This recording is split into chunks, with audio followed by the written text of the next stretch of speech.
Come in.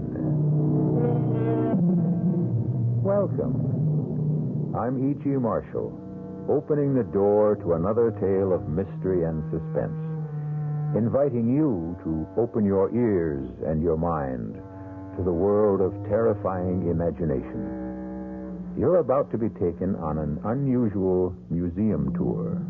There won't be any Mona Lisas on this tour, no Greek vases or Roman statuary, because this establishment specializes in only one kind of exhibit.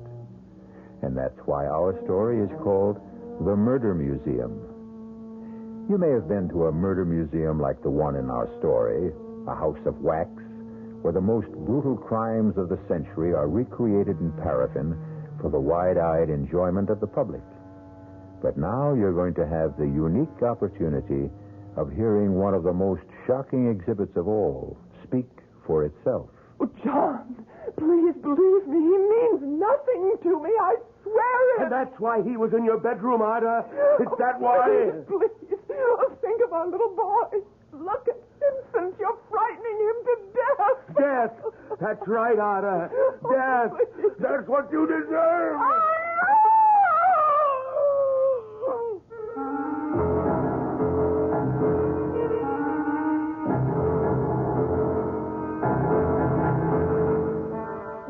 Our mystery drama, The Murder Museum, was written especially for the Mystery Theater by Henry Slessor and stars Michael Wager.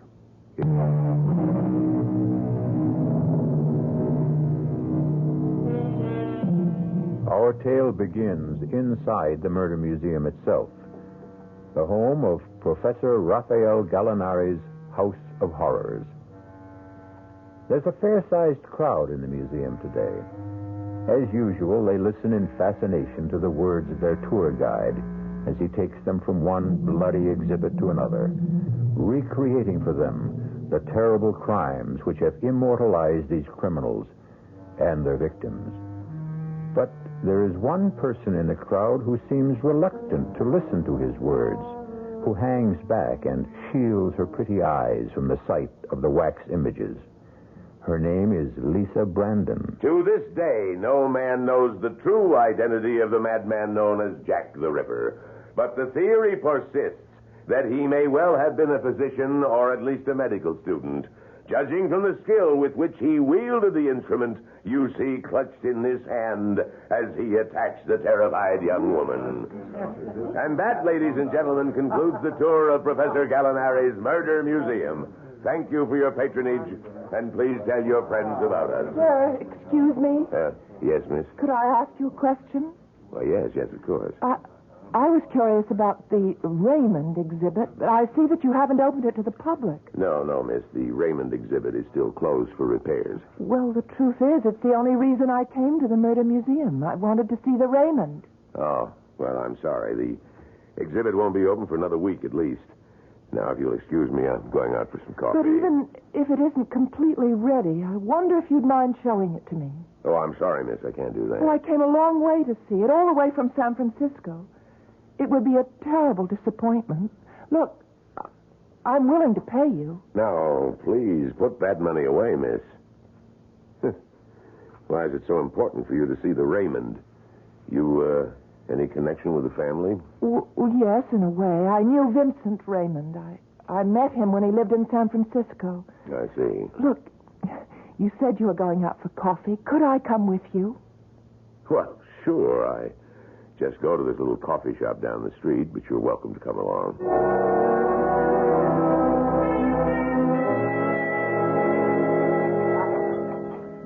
So you knew Vincent Raymond. You an artist, too? No, not really. But my brother owned a small art gallery on Green Street. And sold Raymond's paintings? Well, actually, no. He didn't really care for Vincent's work. It was so dark and gloomy. Frightening, really. But he felt sorry for him, and he loaned him some money, and sometimes he let him help out in the gallery. And that's how you met him? Yes, that's right. I came home from college, and I met Vincent. I didn't know anything about him. Meaning, about his parents? It took Vincent a long time before he was willing to talk to me about them.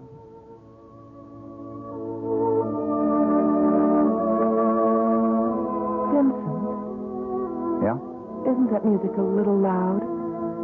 Sorry, I'll turn it down. Are you angry with me or something? No, why? Why should I be? I don't know. You've hardly said 2 words to me tonight. All through dinner, I was trying to digest that rotten food. Whoever told me that restaurant was worth trying must have had a secret death wish. I didn't mind it. Had only one thing to recommend it. It was cheap. That's the only criterion I have, you know? I didn't complain, did I? No, you never complain. You just suffer in silence. You think I'm some kind of gifted, starving artist who has to be tolerated for his poverty. Oh, you're so hard on yourself, Vincent. Well, let me tell you something, Lisa. I'm starving, but I'm not an artist. Well, let's not talk about it tonight. Let's just relax. You know I can't paint. Your brother knows it. I fill all my canvases with memories of my own nightmares, only you cannot call them art. Vincent, why do you paint in such a gloomy style? I've never seen you paint with anything that had any color or lightness. All those blacks and grays and slashes of red. Oh, I know I'm no sort of expert, but can't you talk about your work with me? There's a reason for it, Lisa. There's a reason. Well, what? I told you, my nightmares, they're all visions in black and gray and slashes of red.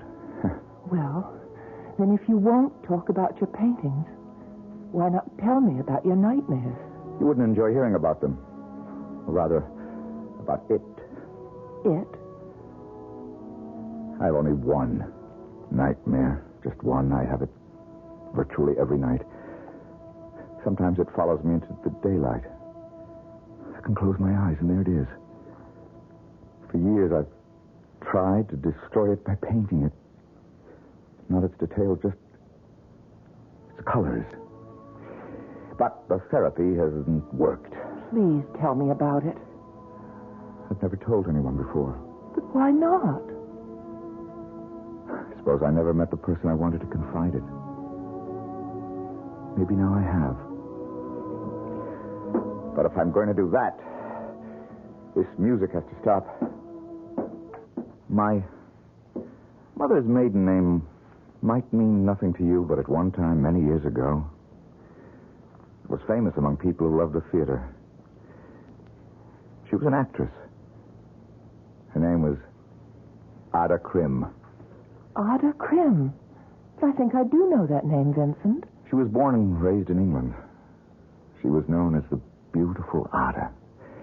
She didn't have a very long acting career because she capped her success on the stage with an even more successful marriage. She became the bride of John Lloyd Raymond. Your father?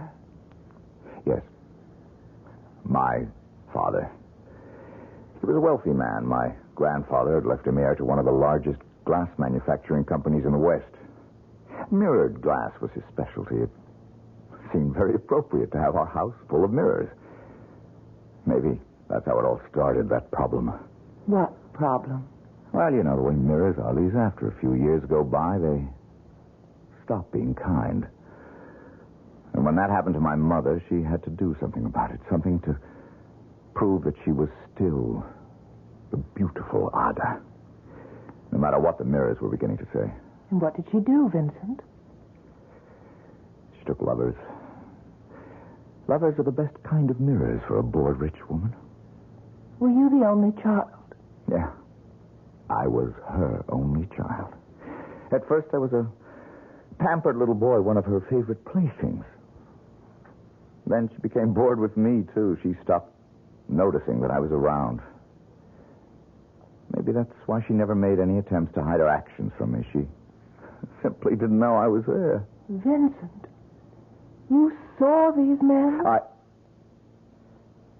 think I've said enough.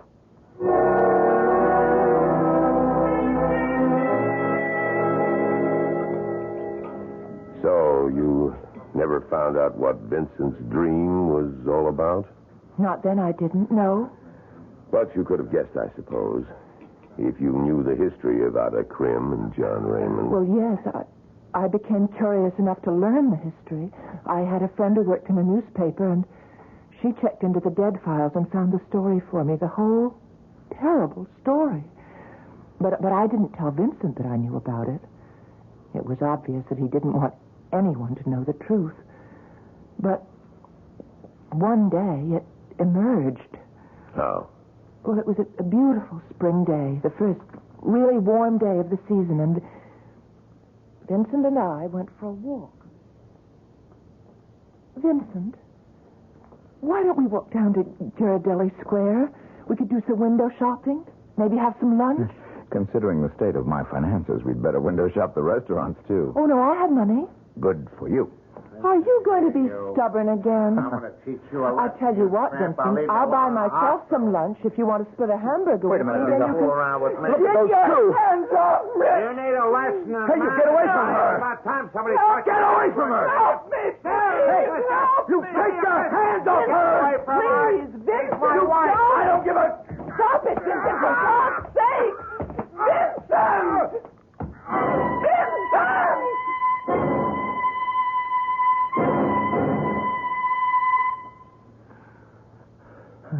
I'm sorry, Lisa. I'm sorry. I shouldn't have done that. I just went crazy. Why? What made you do it, Vincent? You could have killed that I man. couldn't stop myself when I saw what he was doing and what he was But going they to were do. man and wife. Yeah. Man and wife. So were my parents. Was that the reason? Was it because you saw your mother and father quarrel? Quarrel.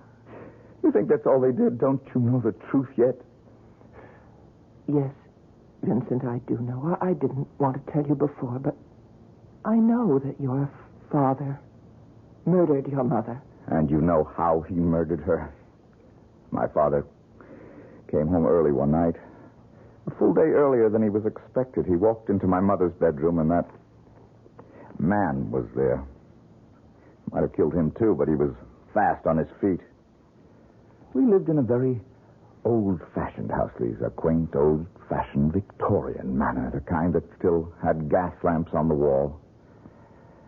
And fire axes. I used to hear my father joking to his friends about the fire axe on the wall. Vincent, don't talk about When it. he saw my mother, he ripped the axe off the wall, and he used it. Please. You read about it, Lisa, but I saw it. You what? I was 6 years old, terrified 6-year-old, who came to find out what all the noise was about. Oh, no. I saw the whole thing No. happen from the first stroke of the axe to the final blow. Oh. Now you know what my nightmare is all about, all the blacks and grays and slashes of red. Oh, you poor man. All right. Now, I've told you the whole story, so maybe now you know why I can't see you again. What? Don't come near me again, do you hear me? Vincent. Don't come near me. Ever.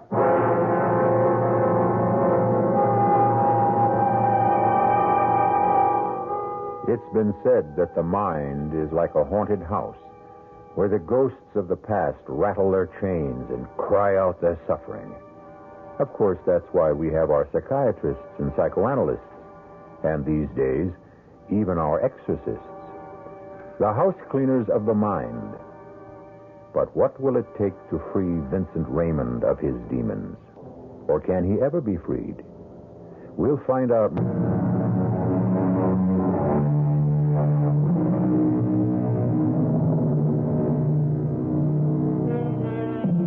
And now, Act 2 of the Murder Museum.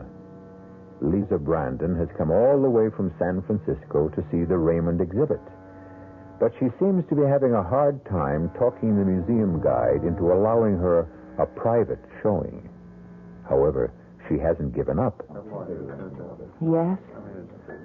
I was in love with Vincent Raymond, and I was terribly unhappy when he walked out of my life. You mean you never saw him again? Oh, yes, I saw him again, but things weren't the same between us. He was tormented by the memory of what he had seen, and it changed his life. The dreams began in the orphanage. They began there and they never stopped. I woke up screaming in horror every time the dream came to me. I became an outcast, without friends, without sympathy. Oh, Vincent, I'm so sorry. That's when I realized that my only hope for any sort of life was keeping my secret. But you're not a child now. No, I'm older, Lisa, but nothing's changed for me. Oh, yeah. There's one thing that's changed. Well, what's that? I'm giving up my so-called art. I'm going to look for a job. Well, I'm sorry, Vincent. Because I did think you had talent. I've got to get some money to live on. My talent won't provide that. Well, I thought you had some savings. They're all gone after that lawsuit. What lawsuit? That man I beat up on the street, he sued me for damages. He won, of course. His wife stood up in court and verified that I'd beaten him up with no provocation at all. Nothing like a wife's loyalty, is there? But, Vincent, why didn't you let me know? I would have been a witness Oh, it for wouldn't you. have mattered. Well, how are you living now? Well, on the welfare rolls, of course. But don't worry about me. Look, if I can lend you any money, it won't... No. I have borrowed enough from you and your brother. I don't want any more money or sympathy. Just leave me alone, Lisa. Can't you get that through your head? Leave me alone. He did find a job eventually, waiting on tables down at Fisherman's Wharf. He seemed to sink lower and lower every day. My brother and I tried to help him all we could, but he refused to take any more charity. I tried to sell his paintings by putting them in the window of our little gallery. But there was only one person who seemed interested in Vincent's gloomy efforts. Hello? May I help you? Yes. I have been looking at the paintings in your window, trying to make out the artist's name. Oh, his name is Raymond. Raymond? Would that be Vincent Raymond, by any chance? Oh, yes, it is. Did you like the work? It's interesting. I'm an artist myself. But that sort of thing, all those dark colors, it doesn't really appeal to me. Oh, I see. However, I am interested in the artist. I wonder if you could tell me how to reach him. Is he a local resident? Yes, he lives in San Francisco. Oh, would you mind telling me your name? Oh, yes, of course. Here is my card. Raphael Gallinari. You might say that I am a portrait artist. Oh, and is that why you want to meet Vincent? To paint his portrait? Something like that. Now, will you help me? All right. I'll tell you where you can reach him.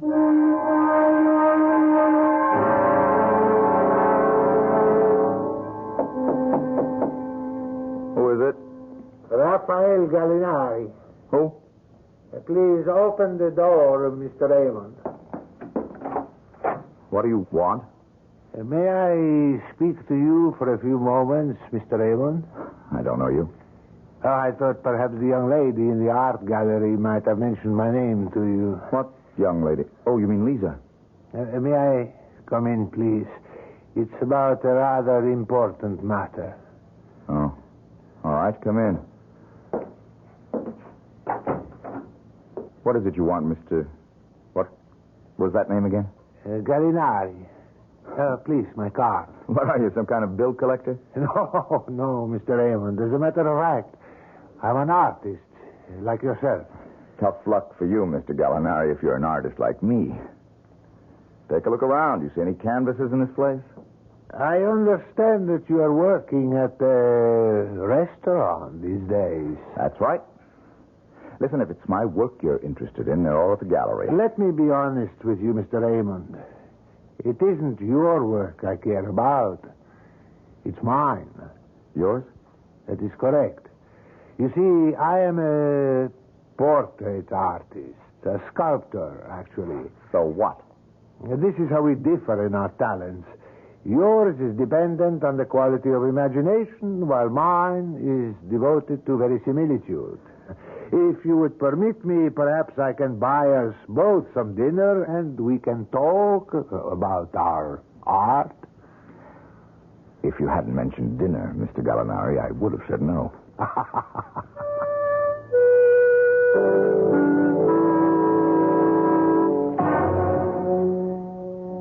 know how it is with an artist. You know how we become obsessed sometimes, obsessed with a certain idea, a certain passion for a subject. No, Mr. Gallinari. I wouldn't know.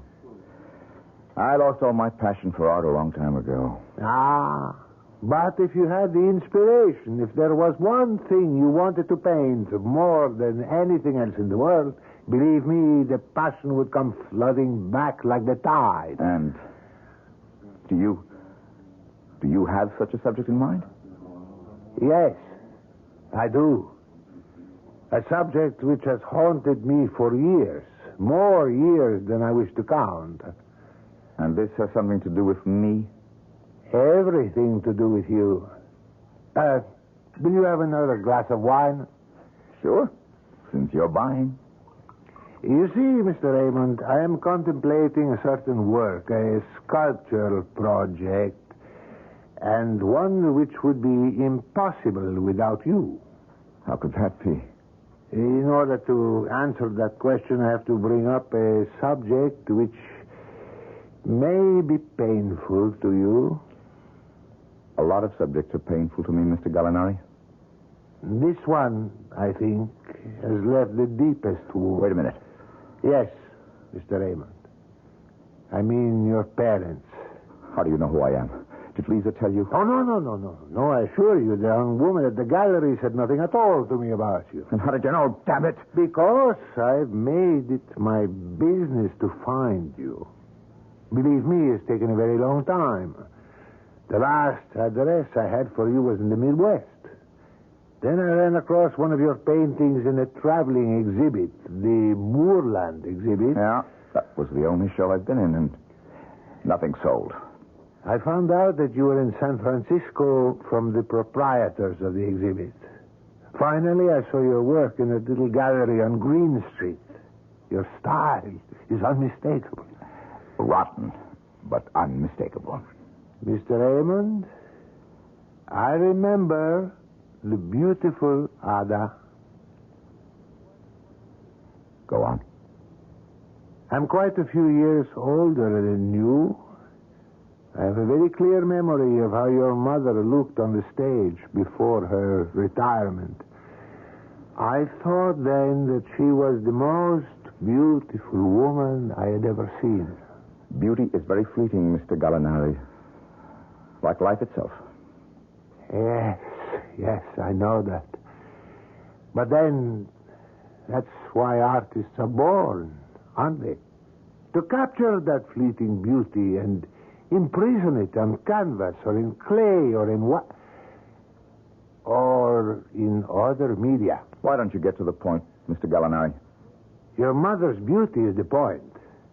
If I had been the sculptor then that I am now, I would have carved her image then. But alas, I was only a boy. I still don't know what you want from me. I want to sculpt your mother's image, Mr. Raymond. But there is only one drawback.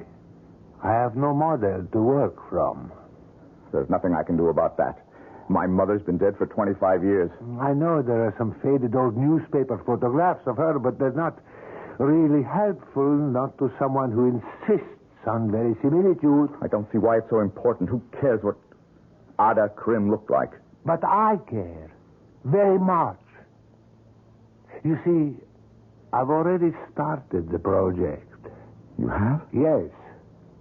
I've been using the crude photographs of her as a guide. I've obtained a sort of likeness. Look, I cannot stop you from doing what you please, Mr. Gallinari. If you're asking for my permission... Well, in a way, yes, I suppose I am.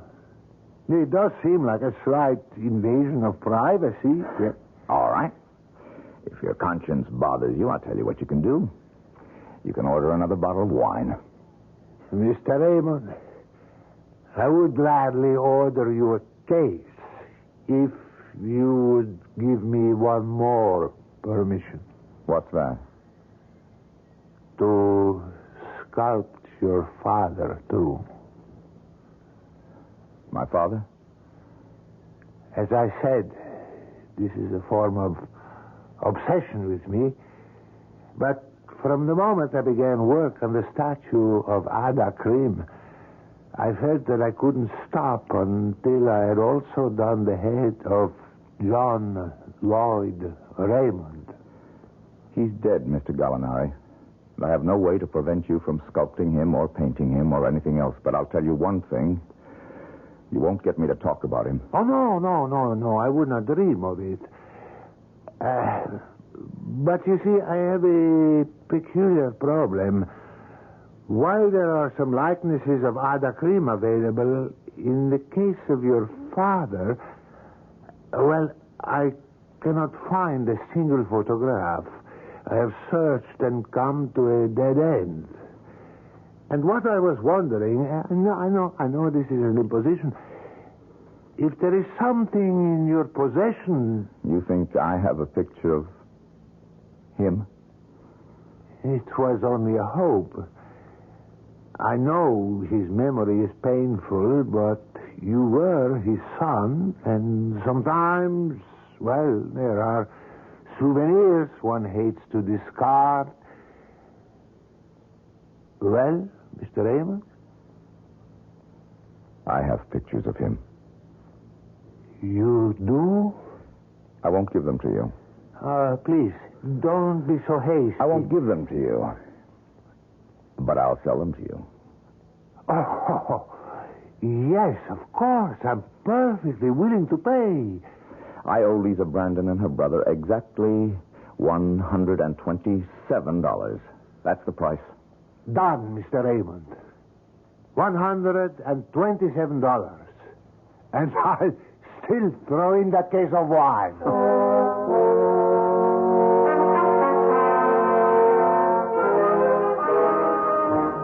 Vincent told me about Mr. Gallinari's visit when he paid me back the money that we'd loaned him.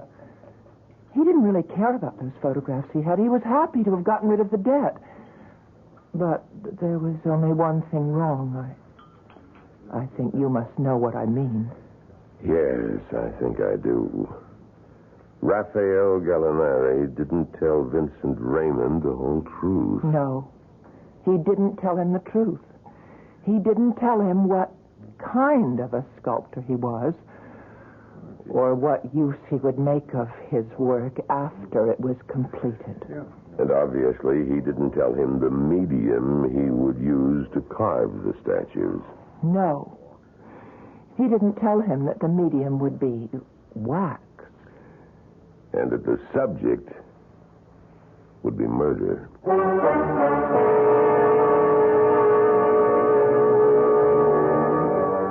And what happened when Vincent Raymond learned of the duplicity of Raphael Gallinari? Or was it really duplicity?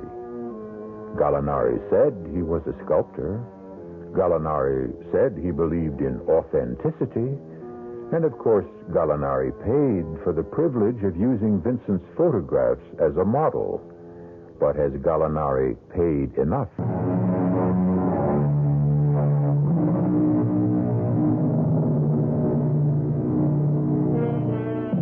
And now, here's Act 3 of the Murder Museum.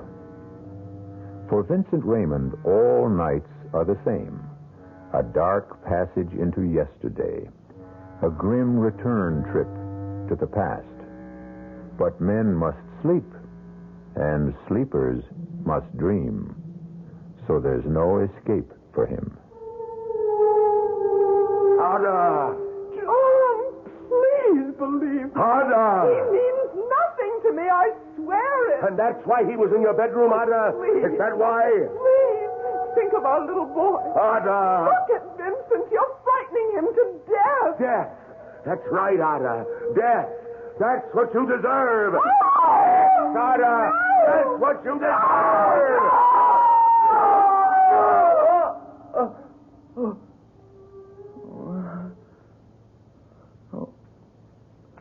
Oh, dear God. When will it stop? When will that dream stop? Who is it? It's me, Vincent. It's Lisa. Lisa? Oh, wait a minute. Hey, what is it? What are you doing here so early? I just couldn't wait. I've got wonderful news for you, Vincent. What about? Your painting, the large one in the window, it's been sold. Sold? You're joking. Who would buy it? Oh, please, let me come in. All right. Just let me get a robe on. It happened. First thing this morning, the gallery wasn't open more than 10 minutes, and this man walked in wearing a Homburg, Vincent. I didn't think people wore Homburgs anymore. He did. Well, who was he? What was his name? He gave me a card. Oh, wait a minute. It's right here. I've got it in my purse. It wasn't someone named Gallinari, was it? What? Raphael Gallinari calls himself a sculptor? No. No, it wasn't him. It's, wait, his name is, here it is, Charles Mulholland. Does that mean anything? Mulholland? That's Mulholland Gallery in Chicago. High priced. Oh, no, I doubt if there's any connection. Well, anyway, he bought it, Vincent, without any quibble about the price, and in fact, he was surprised that it was so low. Miracles never cease, do they? Oh, Vincent, if he really is somebody, then maybe your work will start to be recognized. Oh, forget it, Lisa. There isn't any more work for me. Just waiting on tables. That's my art. And I'm getting better at it all the time. Well, anyway, here's your money. It's all in $50 bills. Wait now. That's the full $300. What about the gallery's commission? Oh, don't be technical, Vincent. You need the money more than we need the commission. No, sirree. You've got to accept 1/3 of it. All right. It wouldn't be fair otherwise. I knew you'd feel that way. I can't believe it. It's the first painting I've sold, Lisa. Do you realize that? I told you you had talent. That'll teach you to listen to me. You're right. I should always listen to you, Lisa. Listen, I've got an idea. Have you had breakfast yet? Well, I had coffee. Tell you what. I'm going to get dressed, and we'll go celebrate with champagne and eggs Benedict. And then we're going out tonight. I'm going to buy you the fanciest dinner in San Francisco. Well, Vincent, you can't spend all the money in one day. Why not? It's probably the first and last money I'll ever make from my paintings. Let's put it to good use.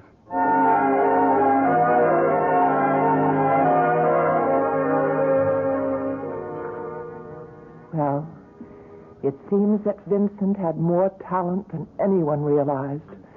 Those dark and gloomy paintings seemed to have the qualities of genius. At least that's what Mr. Mulholland said in his letter.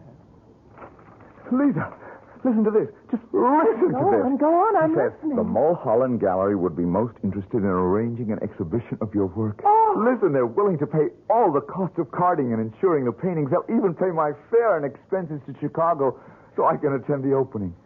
Lisa, can you believe it? Oh, Vincent, it's the most wonderful thing I ever heard. Well, it's not a one-man show, nothing that grand, but the Mulholland Gallery.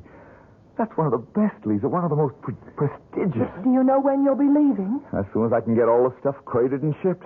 I guess the sooner the better. Lisa, why don't you come with me? Oh, I couldn't do that. I still have to be at the Your gallery. brother can take care of it for a week or so. That's all the time it'll take. Oh, I just couldn't do it, Vincent. But when you have that big one-man show, I promise to be there.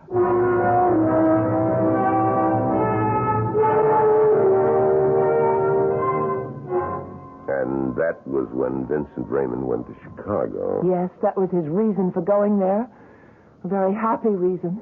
Was the show a success? Oh, it was. The press reception to Vincent's work was very good, far better than the evaluation he received back home. I guess it's true what they say about a prophet being without honor in his own country. In this case, in his own state. There were 12 paintings in all the exhibit, and at least half of them were sold in the first week. And for the first time, Vincent was a happy man. He sent me just one letter, and it contained a very good piece of news. Perhaps even more important than the news of his artistic success. Dear Lisa, just a quick note to tell you that I'm well and spending money like a drunken sailor. I've bought 2 new suits. Yes, I said suits with matching pants and jacket, believe it or not. But more important, I'll tell you one other thing that seems to have happened to me. For the last 3 nights, I've slept without a dream. I think you must realize the importance of that, Lisa. 3 nights of dreamless sleep. The most precious 3 nights of my existence. But those dreamless nights didn't last very long. because the very next morning at breakfast in his hotel room, Vincent opened the local paper and saw a strangely familiar name. Gallinari. Gallinari? What's that all about? Announcing the opening of Gallinari's Murder Museum. Oh, no. That can't be the same man. The Murder Museum, world's most terrifying house of wax, vivid recreation, scenes of crime, passion, and horror never before witnessed. Oh, it can't be the same man. It can't be. Where's that phone number? Oh.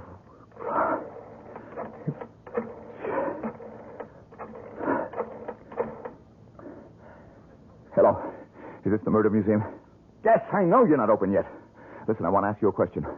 This man, Gallinari, I want to know his first name. Raphael. And he is. Listen, what time are you open? No earlier than that? Then tell me where I can find Mr. Gallinari. Yes, it's important. No, my name does not matter.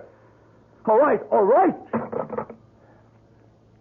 First show, 2 o'clock. Oh, dear God, don't let it be true.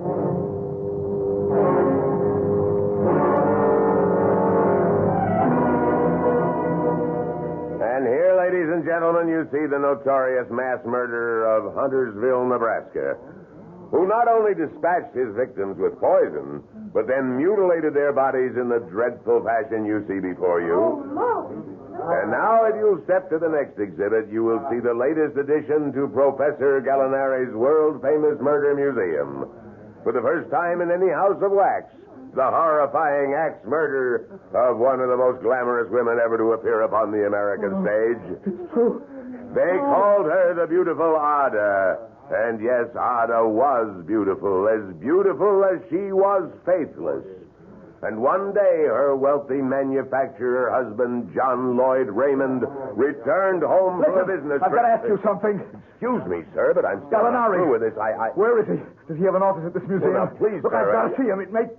Make him remove this abomination. Well, no, his office is in the rear. I don't know if he's there. Out of my way! Now, just here. Come back here.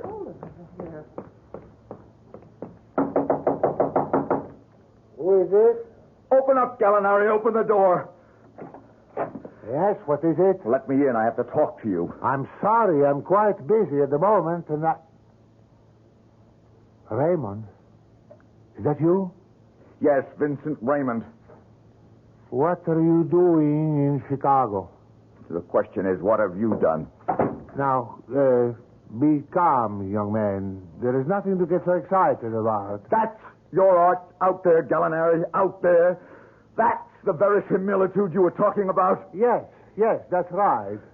I try to be faithful to the original. I'm not ashamed of You that. liar, you thief! Now, come. I've stolen nothing. I've imitated life, but stolen nothing. Now, please, sit down. Calm yourself. Let me offer you a You drink. lied to me. You pretended to be something you weren't. You never told me you were going to create that horror out there. I told you only the truth. That I wish to do a sculpture of your mother and father. I only neglected to tell you the medium. Some artists work with clay and marble. I chose wax. Is that so wrong? You know it's wrong. You made a public spectacle out of it. And now you're going to do something about it. You're going to get rid of that thing out there. I am afraid that's impossible. The exhibit took months to create. They all do. The investment in time and money. I'll sue you. I will make you destroy it. Ah, Mr. Raymond, don't make unnecessary problems for yourself. Murder is in the public domain. There has to be some way to make you tear it down, and I will. I swear it. I won't let that thing stand.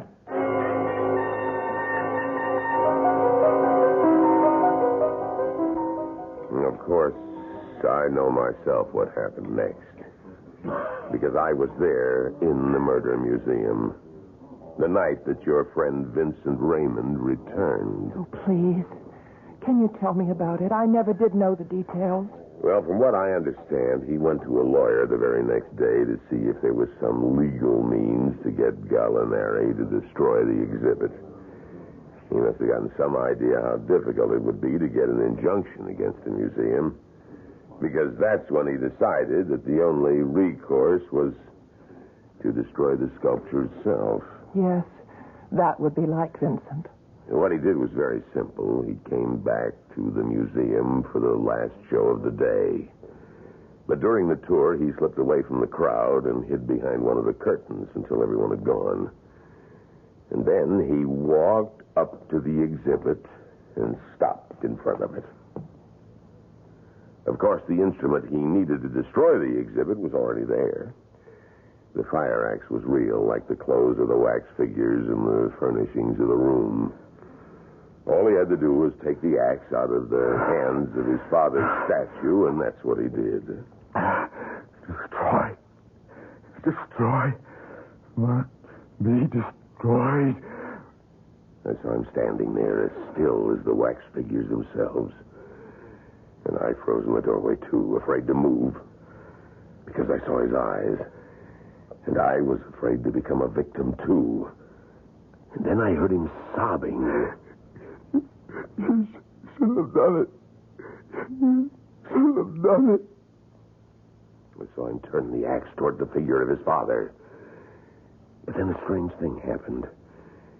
He began to shake from head to foot. He seemed unable to bring the axe down on the figure of John Lloyd Wayne. No! No, it wasn't your fault. It was hers. Hers! And suddenly he turned around and brought the axe down on the wax figure of his mother. You're the one who did it. You did it. That was when Professor Gallinari himself came out of his office. Stop it! Stop it! Raymond dropped the axe. The destruction of the wax figure complete. But Gallinari was infuriated and threw his arms around his throat. Raymond struggled with him. They fell in a heap to the floor. Stop it. Don't say any more, please. I'm sorry. I just can't bear to hear any more. Does that mean that you don't want to see the Raymond exhibit now? No, I still want to see it. But I'm taking the next flight back to San Francisco, so I suppose there's no use. Well, I guess it's only fair that I show it to you, Miss Brandon, since you came all this way.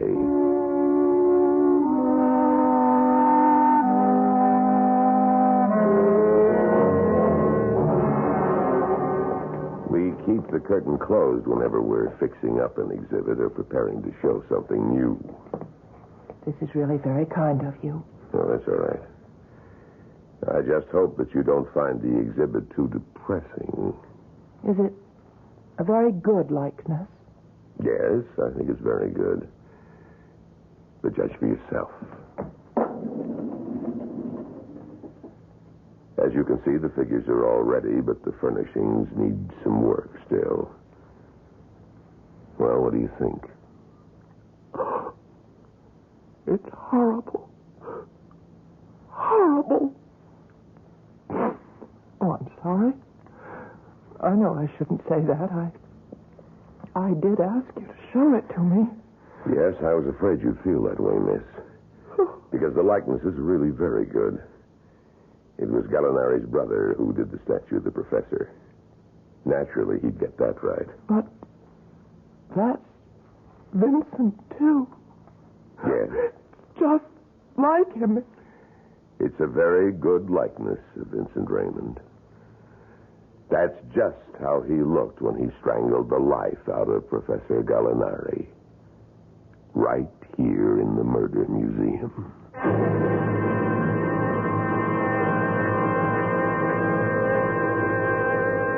If you are contemplating a visit to a wax museum, we pass on this advice to you. 1, don't go during a heat wave. 2, make sure that you can stand the sight of wax. And 3, be certain you don't have any murderous ancestors who just might show up in one of the exhibits.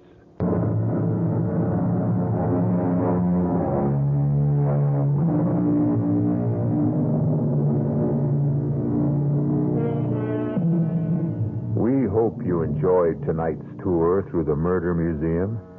We hope that you'll always come back through the creaking door of the Radio Mystery Theater. because it's the one place you can enter where your imagination provides the real thrills. Tonight, we tried to aid that imagination with the voices of Michael Wager, Marion Seldes, Robert Dryden, and Leon Janney. The entire production was under the direction of Hyman Brown. This is E.G. Marshall inviting you to return to our Mystery Theater for another adventure in the macabre. Until next time, pleasant dreams.